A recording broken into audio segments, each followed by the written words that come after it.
स्वागत है आपका विनोद शर्मा जी नई परख के मंच पर एक बार फिर। पहले तो राष्ट्रीय स्वयंसेवक संघ जेनजी नाम की किसी भी चीज से परहेज करता था। कोई चर्चा उनकी तरफ से नहीं होती थी और होती भी थी तो किसी तथाकथित संस्कारी जेनजी की बात होती थी वहां पर। लेकिन अब स्वयं मोहन भागवत जो है वो जेनजी के साथ में मुलाकात कर रहे हैं। उन्होंने 2000 तथाकथित सो कॉल्ड जेनजी के साथ में एक संवाद किया, लेकिन उससे पहले उनके उनके सर्वोच्च नेतृत्व के जो हिस्से हैं अतुल्यमय, वो इन लोगों को संविधान विरोधी और राष्ट्र विरोधी बता चुके हैं। वो प्रक्रिया भी चल रही है। कई कई कई मुखों से कई तरह की बातें की जा रही हैं। उधर नरेंद्र मोदी दिल्ली में पोस्टर लगवा रहे हैं कि जेनजी के माता पिता, हम जेनजी के माता पिता हैं, हम भटके हुए लोगों के पीछे नहीं चलते हैं, वगैरह वगैरह पोस्टरबाजी भी चल रही है। दूसरी तरफ बुरी बुरी बातें भी कही जा रही हैं और साथ में पटाने फुसलाने और पूरे माहौल को ठंडा करने की कोशिश भी की जा रही है। मुख्य तौर पर मुझे लगता है कि सारे हथकंडे इसलिए हैं कि माहौल को किसी तरीके से ठंडा किया जाए। एक तो ये है। अब जो बातें उन्होंने कही हैं मोहन भागवत ने, अगर उनके ऊपर हम गौर करें तो वो इस तरह की बातें कई मसलों के बारे में कह चुके हैं जो पहली नजर में देख के लगती हैं कि सरकार की कुछ आलोचना कर रहे हैं या मोदी जी की तरफ इशारा कर रहे हैं, लेकिन दरअसल ये कुछ ऐसा करते नहीं है, मिले हुए रहते हैं। जहां तक शिक्षा का प्रश्न है, शिक्षा में सुधार का सवाल भी उन्होंने किया है। शिक्षा का प्रश्न है, उसमें तो मुख्य कल्प्रिट, मुख्य जिम्मेदारी, मुख्य अपराधी राष्ट्रीय स्वयंसेवक संघ है। मैं तो उसमें नरेंद्र मोदी को भी मुख्य अपराधी नहीं मानता। हिंदुस्तान की अर्थनीति को तबाह करने की अगर कहा जाएगा तो मुख्य अपराधी नरेंद्र मोदी है। पूरे लोकतंत्र को तबाह करने के लिए मुख्य अपराधी नरेंद्र मोदी है। लेकिन शिक्षा को तबाह करने का काम अकेले अगर किसी ने किया है तो वो राष्ट्रीय स्वयंसेवक संघ और मोहन भागवत ने किया है। क्योंकि जब भी भाजपा की कोई सरकार बनती है, गठजोड़ हो या पूर्ण बहुमत की सरकार हो, उस सरकार में संघ शिक्षा का मंत्रालय, शिक्षा का विभाग पूरी तरीके से अपने हाथ में ले लेता है। हर काम उसकी मर्जी से होता है, उसकी योजना के मुताबिक होता है। और मोहन भागवत बोल इस अदा से रहे हैं जैसे कि वो इस समस्या के जिम्मेदार न होकर समस्या के बाहर खड़े हुए हैं और नसीहत देने की हैसियत उनकी है, दूसरों को नसीहत दे रहे हैं। जबकि बात बिल्कुल उल्टी है। जैन जी ने जो जंतर मंतर पे किया वो एक तरह से मोहन भागवत के खिलाफ भी आंदोलन था, वो राष्ट्रीय स्वयंसेवक संघ के खिलाफ भी आंदोलन था। आप कैसे देखते हैं इस पूरे मामले को? ये पूरा इन्होंने पाखंड जो फैला रखा है, खुद कर रहे हैं सारी गड़बड़ियां। शिक्षा व्यवस्था पहले भी भारत की कभी बहुत अच्छी नहीं थी, मैंने तो कभी भी नहीं मानी, लेकिन हमारे और आपके जैसे लोग इसी शिक्षा व्यवस्था से पढ़ लिख कर आए हैं तो हमारी लिंग्विस्टिक फैकल्टीज और सोचने की फैकल्टीज कुछ दुरुस्त है। देखिए ऐसा है लोगों की हालत यह है कि लोगों ने तो बिल्कुल पाखंड फैला रखा, बर्बाद और तबाह कर दिया जी। ऐसा है कि भेड़िया, पुराने जमाने में हम छोटे थे तो कहानियां सुनते थे कि भेड़िया भेष बदल के आता था। हाँ, उसी तरह से भेष बदल के आए हैं और जो बातें कह रहे हैं कि भगवत जी बता रहे हैं कि leadership is not about delivering speeches, winning elections and preaching people, ये जो उनका कथन है, ये सीधा सीधा लगता है कि वो ये जताने की कोशिश कर रहे हैं कि मैं सिर्फ आप ही से बात नहीं कर रहा हूं, मैं माननीय प्रधानमंत्री से भी रूबरू हूं। और आपने कहा कि पहले भी एक दो बार वो बोल चुके हैं, लेकिन इस बार जो बोले हैं, और ये जो लड़का इनको इंटरव्यू कर रहा था, Rishabh Shah, India international, Indian international movement of United Nations, पता नहीं कहाँ से संस्था बनी है। और ये लड़का जो है एक प्रमुख टीवी चैनल पे भी जेन जी के साथ बिठाया गया और उसको मतलब उसको जेन जी बना के पेश किया गया। और उसने पूछा एक सवाल, एक एंकर ने, कि भैया आपका फेवरेट लीडर कौन है? तो उसने बोला मेरा फेवरेट लीडर देवेंद्र फडणवीस है। और औरों ने कुछ बोला, कांग्रेस ने बोला कि मेरा फेवरेट लीडर राहुल गांधी है। मतलब यंग लोग थे, इनमें से रिलेटिवली थोड़ा ज्यादा उम्र का ये ऋषभ शाह था। इसने इंटरव्यू किया और बॉम्बे में इंटरव्यू किया। और बॉम्बे में जिस वेन्यू पे इंटरव्यू किया, एक बड़े उद्योगपति का वेन्यू है वो। ये भगवत जी, आप ये कब से ये शाखा के लोग जो है बड़े बड़े ऑडिटोरियम्स में ऐसी बातचीत करने लगे। आप तो झोला उठा के सीधा लोगों के घर पहुंच जाते हैं, और यहाँ पर आप कर रहे हैं, उनके साथ अड्डा लगा रहे हैं, या जेन जी के साथ। और जेन जी जब वहां से बाहर निकली तो उसने कोई आपको थम्स अप नहीं दिया, बहुत से लोगों ने थम्स डाउन भी दिया। देखिए, इस पूरी कंट्रोवर्सी में हस्तक्षेप संघ करना चाहता है, जैसा कि आपने फरमाया कि इसमें सबसे बड़ा दोषी संघ स्वयं है। कटघरे में संघ को खड़ा होना चाहिए, क्योंकि जो मंत्री निकाला गया एजुकेशन मिनिस्ट्री से वो भी इन्हीं का आदमी था, और जो नया वाला आया है प्रहलाद जोशी जी, वो भी इन्हीं के आदमी है। सभी इन्हीं के आदमी हैं, इसी परिवार से निकले हैं। और ये वही परिवार है जो रजिस्टर्ड नहीं है, जो पंजीकृत नहीं हुआ, और जब ये प्रोटेस्ट करता है तो इसके लिए पुलिस लगानी पड़ती है। और वहां पर प्रियंक खारगे पूछ रहा है कि भैया, मैं सरकार का पैसा, जनता का पैसा आप पे खर्चूंगा, मुझे पता तो होना चाहिए कि आप हो क्या, आप कौन हो। देखिए, ऐसा है कि सबसे पहले अगर ईमानदारी की बात संघ परिवार जेन जेड के साथ करना चाहता है तो अपनी इंट्रोडक्शन ईमानदारी से इस देश को दे कि हम क्या हैं। आप कहते हैं कि आपके पास जो पैसा आता है गुरु दक्षिणा में मिलता है, मतलब जो पैसा आपके समर्थक गुरु दक्षिणा के तौर पे देते हैं उससे आपकी संस्था चलती है। अरे भाई, अब मुंबई जाके क्यों आपने इतना बड़ा समागम किया? आप तो यहीं कर लेते झंडे वालान में, इतनी बड़ी बिल्डिंग है आपकी, मैं देख के आया हूं, वो वहां क्यों नहीं किया आपने? देखिए, दिखाने के अंदाज में छुपाना बंद कीजिए। और ये जो आप अभी आज के दिन बोल रहे हैं कि you have to lead by example from within, real leaders are the one who stay behind, ये भी एक तरह से बता बच्चों को रहे हैं, लेकिन सुना माननीय प्रधानमंत्री को रहे हैं। क्योंकि ये मुझे लगता है कि जो संघ का जो पुराना एक अपना क्लेम होता था कि हम व्यक्तिवाद के खिलाफ हैं। देखिए, विरोधाभास तो पैदा हो गया है संघ परिवार में, और ये सोच भी है आज के दिन कि ये जो हमने इतनी भारी इन्वेस्टमेंट माननीय प्रधानमंत्री में की हुई है 2002-2003 से, और अब जो है 2014 में तो सरकार बनी उनकी, 2013 में की थी इन्होंने, 2014 में सरकार बनी, और आज लगभग 12-13 साल हो गए हैं उनको।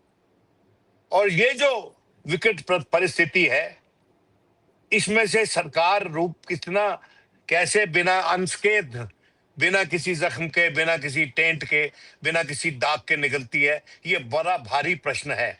और इसमें जब इनका पदार्पण हुआ है, भगवत जी का पदार्पण हुआ है, तो ये पदार्पण है, इसकी बहुत डीपली इसकी पोस्टमार्टम की जरूरत है।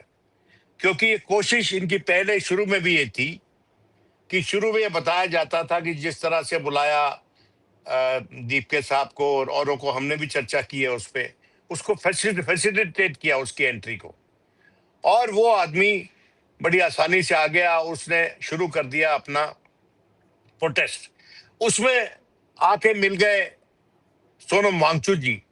अब सोनम वांगचुक जी ने जो परसों इंटरव्यू दिया है उसमें कहा है कि भाई, मैं तो फास्ट अपना तोड़ना चाहता था, लेकिन वो जो फास्ट है उसमें मैंने कहा था, मेरा ये भी था कि सीजेपी वालों को बुलाया जाए और जो फोटो निकले तो सबके इकट्ठे निकले, मतलब सबके साथ मेरे फोटो निकले।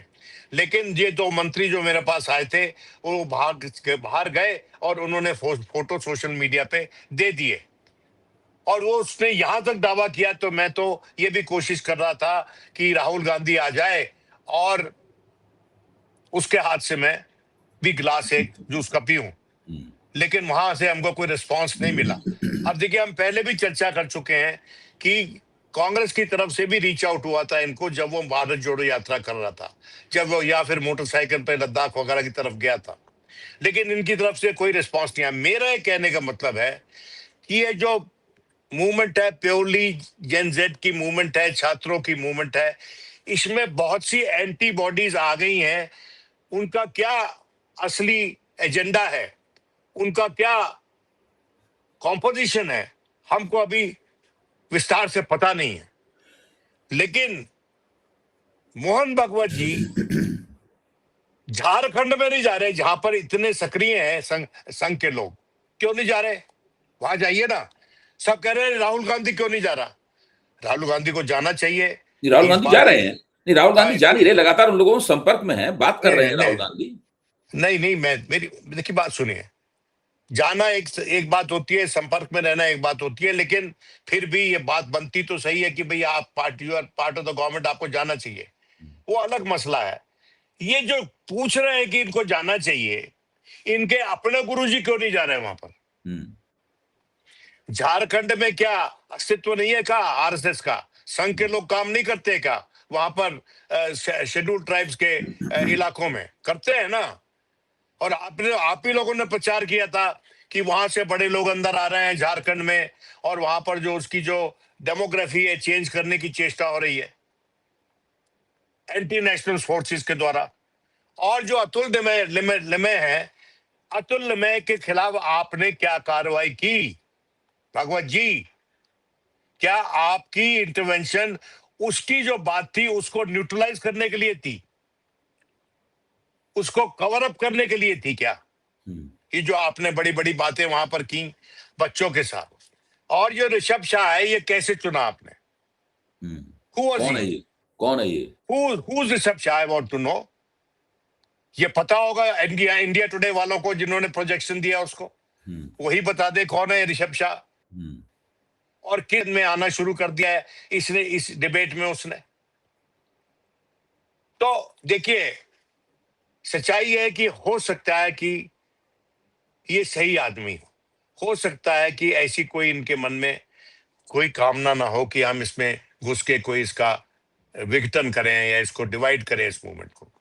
लेकिन आज के दिन जो भी आएगा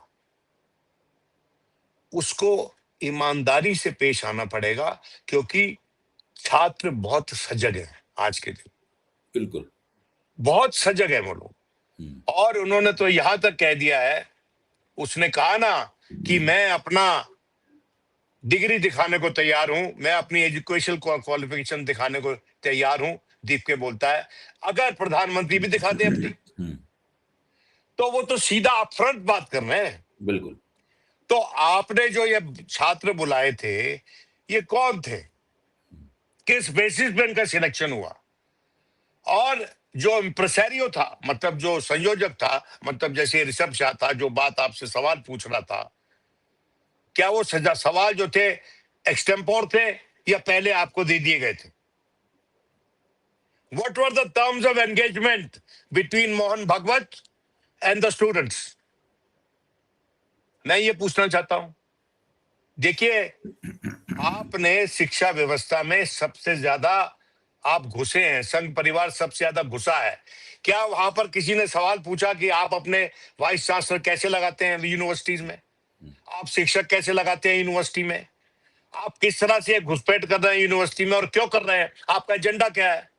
हिस्ट्री बुक्स को आप चेंज कर रहे हैं, आप हर प्रोमिनेंट हिस्टोरियन को क्वेश्चन कर रहे हैं, तरह तरह के आपके लोग आके सवाल उठाते हैं।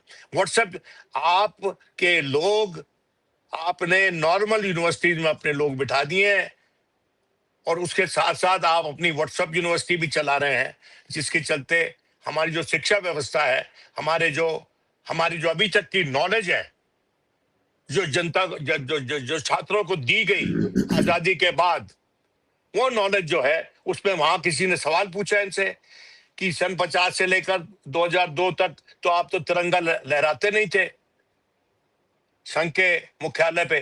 तो वहां पर उन्होंने एक ही कोई गोटी घुमाई वहां पर कि वहां पर जलगांव में कांग्रेस का अधिवेशन हुआ था और वहां पर तिरंगा लगा रहे थे और बहुत ऊंचा झंडा था, और वो झंडा जो डंडा था और वो ऊपर जाके फंस गया और लहरा नहीं रहा था, और पंडित जी लहराना चाहते थे, तो एक व्यक्ति आया फट से ऊपर चढ़ा और उसने झंडा खोला और झंडा लहरा दिया वहां पर। और पंडित जी ने कहा कि आप आना कल हमारे सम्मेलन में, हम आपका सम्मान करेंगे। लेकिन बाद में ऐसा कुछ नहीं हुआ, क्योंकि उनको पता चल गया था कि उसका संबंध संघ के साथ है, संघ के साथ है। अब हमारे एक मित्र अशोक पांडे ने उस पर तहकीकात की और उन्होंने कहा कि भाई जलगांव में तो कोई सम्मेलन हुआ ही नहीं था, 1933 में शायद वो साल था, कलकत्ते में हुआ था। इसका जवाब दे मोहन भगवत जी। देखिए ऐसा है, किस्सा कहानी बंद कीजिए, तथ्यों पे बात कीजिए, लोगों को मिसगाइड मत कीजिए, जनता को गाइड कीजिए। और अगर आप इतने बड़े आंदोलन में हस्तक्षेप कर रहे हैं तो अपना तारुफ बताइए, आपकी जो व्यवस्था है उसको कैसे डिस्क्राइब करें कि आप एनजीओ हैं, आप सोसाइटी हैं, आप कॉर्पोरेट एंटिटी हैं, आप क्या हैं? और you are an association of people. आपका कुछ खबर ही नहीं हमको कि आपकी what is the nature of your organization, और आप इतने बड़े मुद्दे पर हस्तक्षेप कर रहे हैं और किस हैसियत में कर रहे हैं। और आपके अपने पहले जो शिक्षा मंत्री थे माननीय मुरली मनोहर जोशी, उनको क्यों नहीं साथ बिठाया आपने अपने? उस आदमी के पास क्वालिफिकेशन है बच्चों के साथ बात करने की, वो इलाहाबाद यूनिवर्सिटी में पढ़ाते थे और सच बोल देते हैं कभी कभी। हाँ हाँ, आजकल तो अक्सर बोल रहे हैं। और आपने उनको मार्गदर्शन मंडल में डाला हुआ है।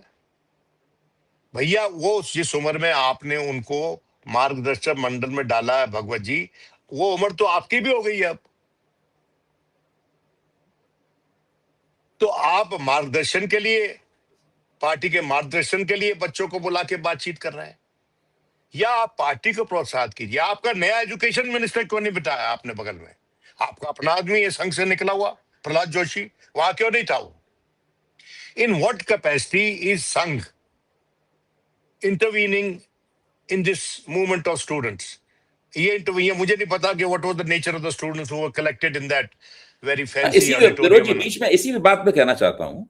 देखिए, जो जेनजी का किरदार है वो केवल ये नहीं है कि वो 18 से 30 साल की उम्र होनी चाहिए उनकी, और नहीं वो केवल ये है कि वो सोशल मीडिया का जानकार होना चाहिए।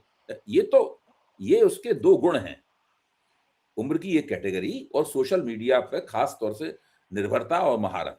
सोशल मीडिया का वो बड़ा कंज्यूमर है, बहुत बड़ा उपभोक्ता। ये तो अच्छा, 2000 थे लोग वहां पे मौजूद जिनको जेनजी कहा गया। जेनजी के 2000 प्रतिनिधि वहां पे मौजूद थे।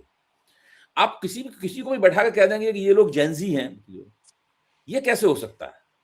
भाई, राहुल गांधी ने एक बड़ी अच्छी परिभाषा दी संसद में, जो आपने भी अपनी चर्चा में भी कहा था। जब राहुल गांधी ने एक स्टूडेंट से पूछा कि भाई आपकी खास बात क्या है, तो उसने कहा खास बात ये है कि मैं जिज्ञासु हूं, मैं ट्रुथ सीकर हूं, और जो लोग ट्रुथ सीकर नहीं है, जानते हैं, उनको ज्ञान प्राप्त हो चुका है, उनको मैं मानता हूं कि ये जो है वो मूर्ख है, और जो उन मूर्खों को भगवान मानते हैं वो अंधभक्त हैं। इडियट शब्द उसने इस्तेमाल किया था, जिसपे बड़ा बवाल हो गया था कि इडियट इज अनपार्लियामेंट्री, और उसको भाषा को उसको सुन के I was feeling idiot like an idiot कि इडियट अनपार्लियामेंट्री हो गया। अरे वाह, कब से हो गया? अरे भाई आपने डाल दिया वहां पर। देखिए मेरी बात सुनिए, वो किसी और के संदर्भ में बोल रहा था कि किसी ने किसी को एज इडियट डिस्क्राइब किया। वो किसी मेंबर ऑफ पार्लियामेंट को, अपने फेलो मेंबर को तो नहीं बोल रहा था, उस पर हस्तक्षेप कर दिया। सबसे पहले शिक्षा मोहन भगवत जी आप अपने मंत्रियों को दें कि सदन में हो रही बहस जो होती है उसमें विघन ना डालें। देखिए आपको बहुत लोगों को शिक्षित करना है। ये जो भाषण आपने जन जी को दिया है, ये आप अपने एमपीज को बुलाइए, उनमें स्पीकर साहब भी शामिल हों, उनमें मंत्रीगण भी शामिल हों, और जो पहले मंत्रीगण मंत्री हैं वो, और जो आए हैं वो, और उनको समझाइए आप कि सदन कैसे चलाना चाहिए। इतना बड़ा कांड हो जाता है, इतने बड़े बड़ी हादसे हो गए, आपके मुंह से उस वक्त तो आवाज निकलती नहीं है जी। और क्या आपने एक बार भी बोला देखिए, एक बात मैं बताना चाहता हूं कि vice chairman of Lok Sabha Rajya Sabha ji. कल उन्होंने बोला हम्म। कि सेंस ऑफ द हाउस, उसको बोला पार्लियामेंट्री अफेयर्स मिनिस्टर को हाँ। कि you must reflect the sense of the house to the home minister ji. that there is a demand that he come and make a statement here. Please convey it to him. ये पहली बार हुआ है। पहली बार हुआ। ये धनखड़ साहब ये जुर्रत नहीं कर सकते थे। उन्होंने तो कह दिया था कि भाई this is beyond my remit, मेरे रेमिट से बाहर है ये। अरे आपके रेमिट से कैसे बाहर है? आप तो चेयर है राज्यसभा की, you preside over the house of elders. तो छोड़िए, that is past, we are talking about the present. Present में ये कहा गया, आज कम से कम रिस्पॉन्ड करना चाहिए था, नहीं हुआ कोई रिस्पॉन्स। तो जब स्वयं से बना हुए राज्यसभा के चेयरमैन की आप उसकी बात का मान नहीं रख रहे हो, पंजाबी में कहते हैं मान रख लो, उसकी इज्जत रख लो, बात वो मान नहीं रख रहे हो आप उसका, तो ये किस बेसिस पे आप भाषण दे रहे हैं हमारे बच्चों को? और अगर आपने ऐसा कुछ करना था तो आप इश्तेहार छपाते अखबार में और कहते कि मोहन भगवत जी बात करना चाहते हैं और किसी बड़े मैदान में रखते। ये जो आपने इतना सैनिटाइज्ड इंटरेक्शन रखा और इतना एक्सक्लूसिव इंटरेक्शन रखा, ये इसकी एक्सक्लूसिविटी की बिना क्या थी? देखिए, भगवत जी के को समक्ष आज के दिन जो सवाल उन्होंने वहां झेले उससे बाहर कहीं ज्यादा है। और मुख्य सवाल यह है, संघ का शिक्षा क्षेत्र में जो हस्तक्षेप है, वो हस्तक्षेप आप रोकेंगे या नहीं रोकेंगे? क्योंकि उसके चलते ही जो ये तिलमिलाहट है, उसके चलते ही ये जो लोगों में बेचैनी है, उस कारण से ही है। अरे आपने गवर्नमेंट स्कूल प्राइवेटाइज बंद कर दी हजारों में यूपी में, उस पर बोले क्या आप? किस बेसिस पे कर रहे हैं आप?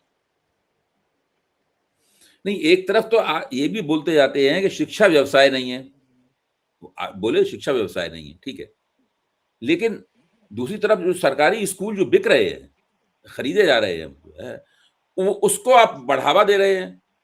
आपकी सरकार है, अपनी सरकार से आप कहते नहीं कि इस काम को रोको। ये अजीब सी बात है बिल्कुल। देखिए, जिस संस्थान में शिक्षा में प्राइवेटाइजेशन हो रहा और इन्होंने शायद सीखा है इस प्राइवेटाइजेशन करने का, इनके पास गुरु मंत्र मिला इनको, जिस तरह से मीडिया की प्राइवेटाइजेशन हुई है, जेब में मीडिया आज के दिन इनके, प्राइवेटाइजेशन के चलते मीडिया इनकी जेब में है। और बहुत से मीडिया संस्थान तो इनके दोस्त उद्योगपतियों के इन्हें खरीद लिए हैं। ईडी सीबीआई को लगाकर आपने कितने उद्योग खरीदवाए अपने मित्र उद्योगपतियों को? इतने सवाल हैं इस देश के सामने आज के दिन, और उसमें मुख्य जो रोल है उसमें या तो संघ का स्वयं का है या उनके संघ की पाठशाला से निकले हुए विद्यार्थियों का है, जो आज के दिन मंत्री हैं या बड़ी बड़ी जगह पे नियुक्त हुए हैं। तो संघ को देखिए, संघ में कुछ खूबियां हैं, वो खूबियां हम बाद में बात करेंगे। आज के दिन संघ ने जो किया है शिक्षा क्षेत्र में, और संघ आज के दिन जो जिस तरह से विजिलेंटे ग्रुप बने हुए हैं दुनिया हमारे पूरे देश में, क्या उनका कोई संबंध नहीं इनके साथ?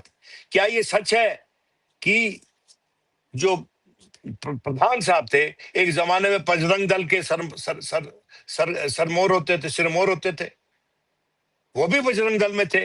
ये सच है कि नहीं सच है? तो ये सब बातें आप बताइए।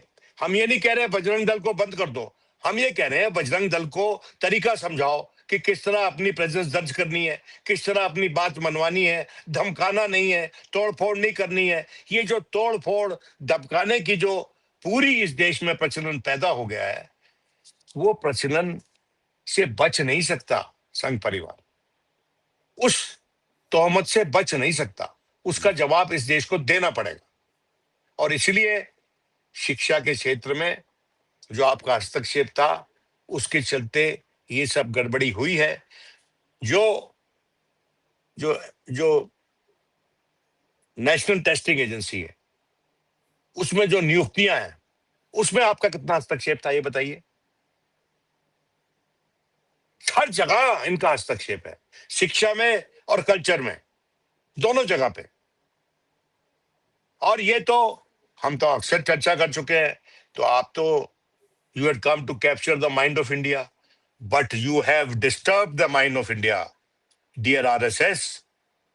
Instead of capturing it, you have disturbed it. And that's why the students are on the streets.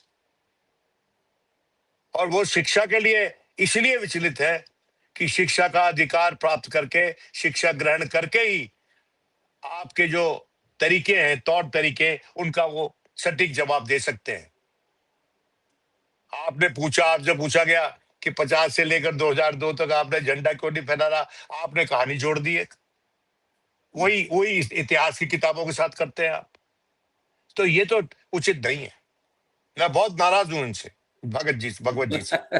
नहीं, आपकी नाराजगी तो उन तक नई परख के जरिए पहुंचेगी, और जरूर पहुंचेगी। मुझे पक्का यकीन है कि मेरी और आपकी जो जुगलबंदी है, वो बहुत से ऐसे लोग भी देखते सुनते होंगे जो दरअसल हम लोगों के दायरे के बाहर के लोग हैं।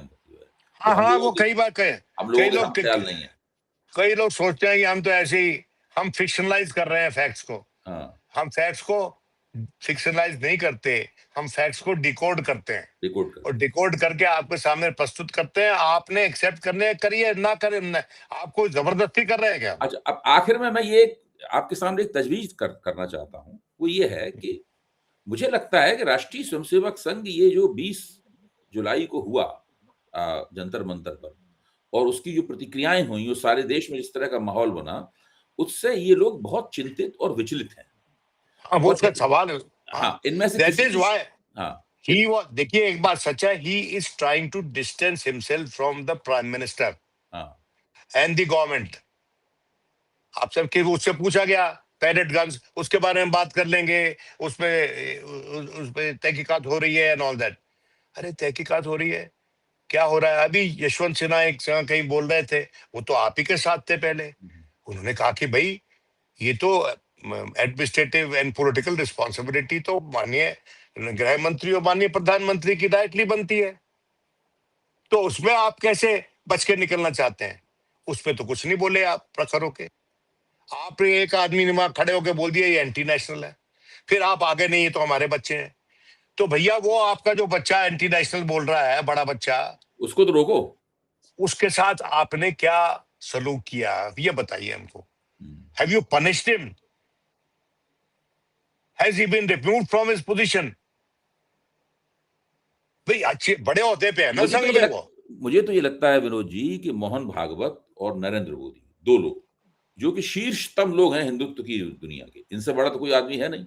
एक पॉलिटिकल हेड है और एक इनका आइडियोलॉजिकल हेड है।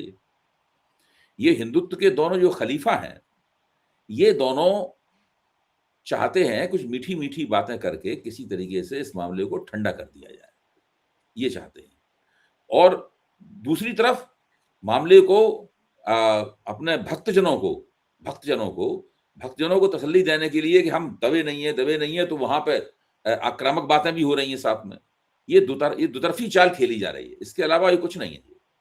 देखिए, यही इनका त्रिय चरित्र है भाई। आप त्रियाओं को क्यों ले आए बीच में?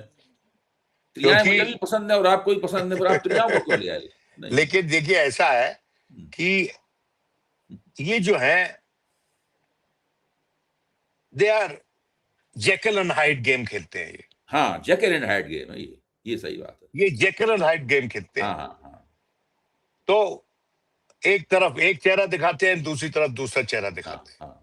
और चेहरे दोनों ही खतरनाक हैं, अच्छे नहीं है। ईमानदार चेहरे दोनों नहीं है। और इसलिए ये जो जेकिल एंड हाइड खेल रहे हैं, ये जो आज की जेन एक्स है, जेन जेड है, सॉरी, ये जो है ये अच्छे से पढ़ लेती है। आपने खुद कहा भगवत जी कि ये हमारे जमाने के जेन जी से ज्यादा ये टैलेंटेड है, ज्यादा स्मार्ट है, इनकी नजर पैनी है हमसे ज्यादा। नेचुरली भाई, हम अपनी बात कीजिए, हमारी बात मत कीजिए। आपकी आंखों पे तो जल्दी शायद पट्टी बांध दी गई थी, इसके चलते आप कुछ और ही तरीके से अपनी जिंदगी बिता रहे थे। हमारे जमाने में भी जेन जी जो थी स्मार्ट होती थी, जी। और हमारे जमाने में वैचारिक तौर पे जेनजी बहुत रूटेड थी। अगर वो नहीं होती ना, तो जेपी का आंदोलन नहीं होता भगवत सही जी। बात। अगर वो नहीं होती ना, कि गुजरात का आंदोलन नहीं होता भगवत जी। आप किसको बहका रहे हैं भाई? आपसे हाथ जोड़ के निवेदन है, हमारी तरह आपकी उम्र हो गई है, तो हमको अब कुछ अच्छा करना चाहिए ना। हाँ। तो अच्छा करिए, आप ईमानदारी से करिए। आपने हाँ, हस्तक्षेप किया सर आंखों पर, लेकिन ईमानदार हस्तक्षेप कीजिए। ठीक बात है, ठीक बात। बहुत-बहुत शुक्रिया विनोद जी, फर्स्ट क्लास, बहुत बढ़िया चर्चा हुई और हमें उम्मीद है कि हमारी आवाज़ वहाँ तक पहुँचे जहाँ तक हम पहुँचाना चाहते हैं।